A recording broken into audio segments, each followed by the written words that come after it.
Assalamualaikum warahmatullahi wabarakatuh.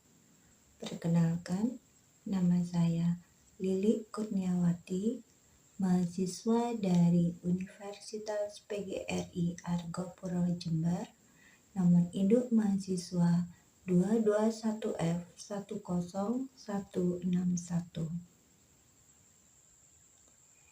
Di video kali ini, saya ingin menuntaskan ujian akhir semester mata kuliah disabilitas daksa atau tunadaksa dengan dosen pengampu Ibu Sugihartati SPD MPD.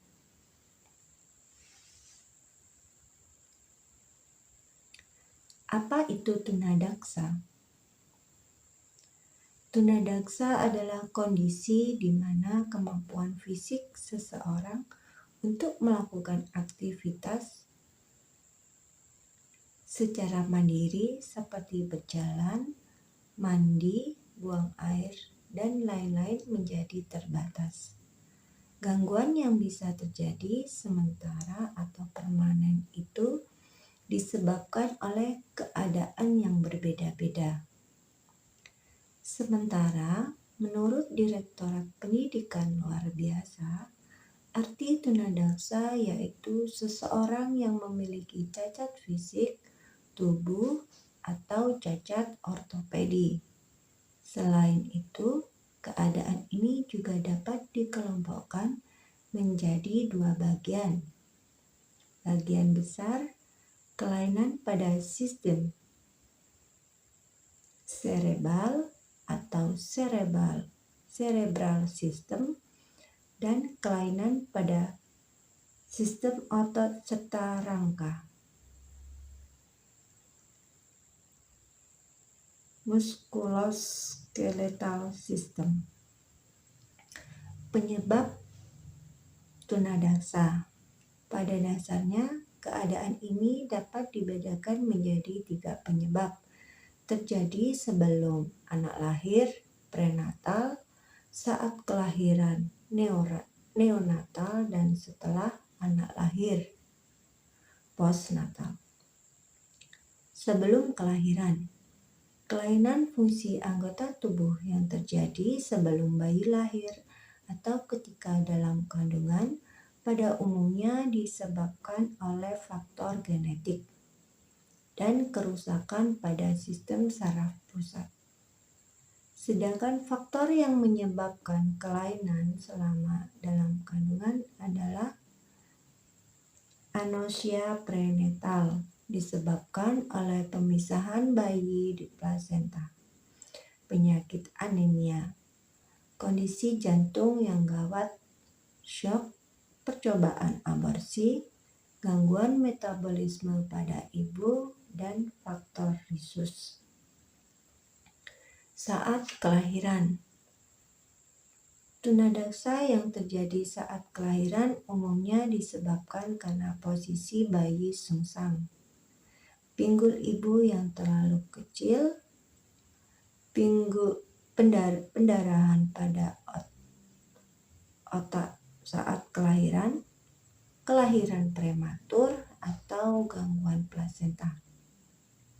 Setelah kelahiran, keterbatasan fisik yang disebabkan setelah lahir umumnya disebabkan karena faktor penyakit seperti meningitis,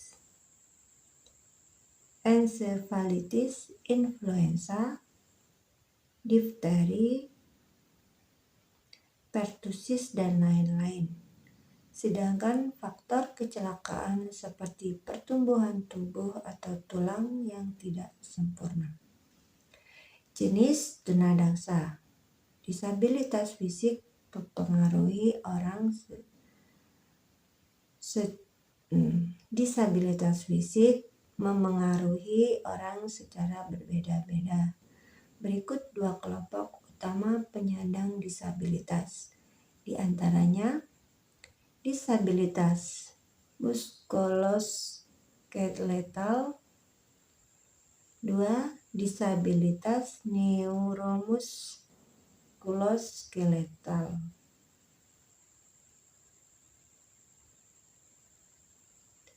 Pada disabilitas muskuloskeletal, kondisi ini memengaruhi sendi, tulang, dan otot. Hal ini membuat Anda memiliki resiko deformitas anggota badan, seperti osteogenesis imperfect atau penyakit tulang rapuh, dan muscular dystrophy atau kita baca dengan kelemahan otot. Gangguan fisik ini mengakibatkan ketidakmampuan untuk melakukan gerakan bagian tubuh karena kelainan bentuk, penyakit, atau degenerasi yang mempengaruhi otot dan tulang. Contoh umum gangguan ini termasuk nyeri punggung dan leher,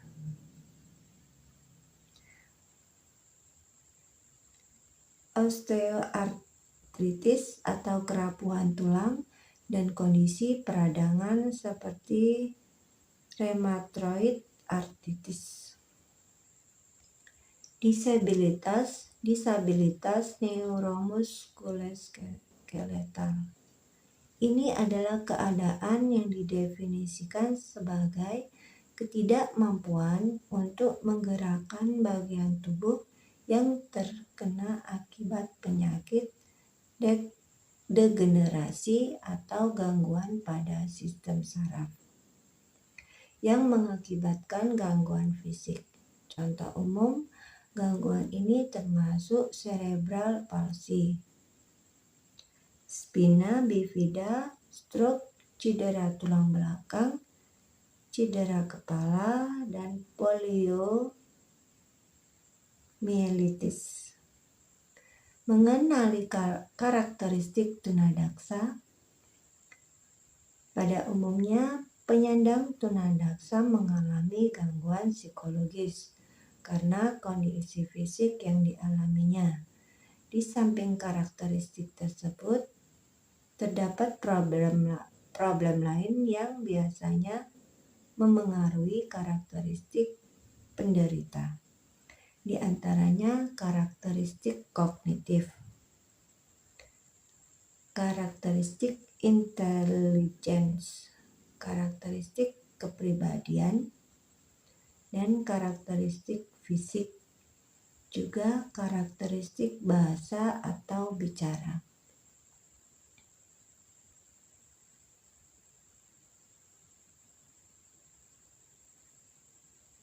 Karakteristik anak tunadaksa bisa terlihat dari kemampuan kognitifnya. 4 aspek yang mempengaruhi perkembangan kognitif adalah 1. Perkembangan susunan saraf. 2. Hubungan timbal balik antara lingkungan dan dunianya. 3. Transmisi sosial, yaitu pengaruh yang diperoleh dalam hubungannya dengan lingkungan sosial. 4. Ekolibrasi, yaitu adanya kemampuan mengatur dalam diri anak. Hasil konkretnya bisa terlihat dari angka indeks kecerdasan atau IQ. Seseorang dengan keadaan ini akan mengalami kesulitan belajar dan perkembangan kognitif. Karakteristik intelligence. Karakteristik ini bisa terlihat dengan menggunakan beberapa tes khusus. Tes tersebut antara lain Hausserman Test untuk tunadaksa ringan,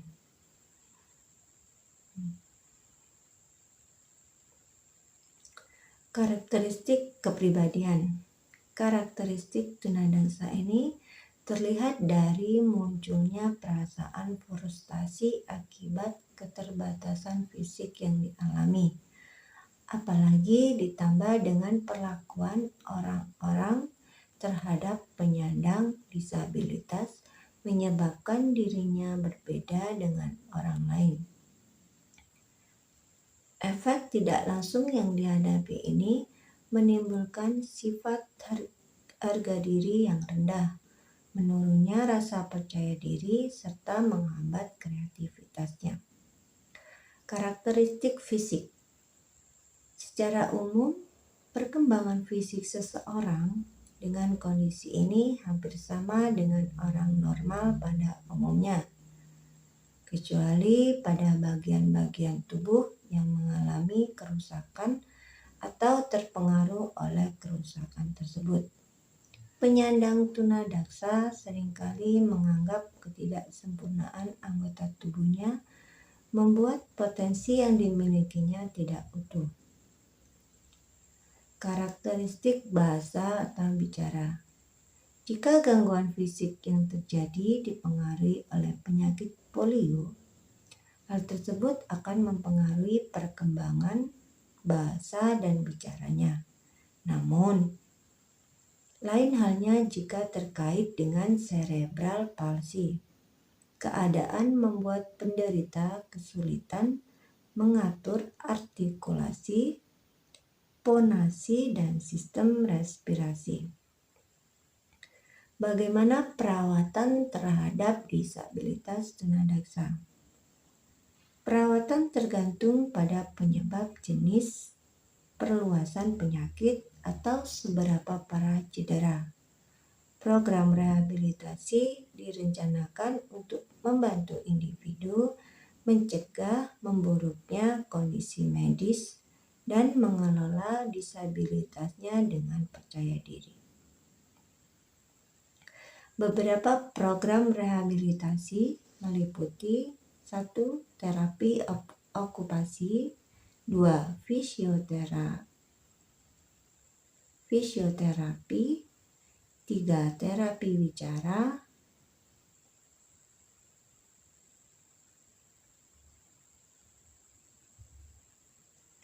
Mendampingi anak tunadaksa.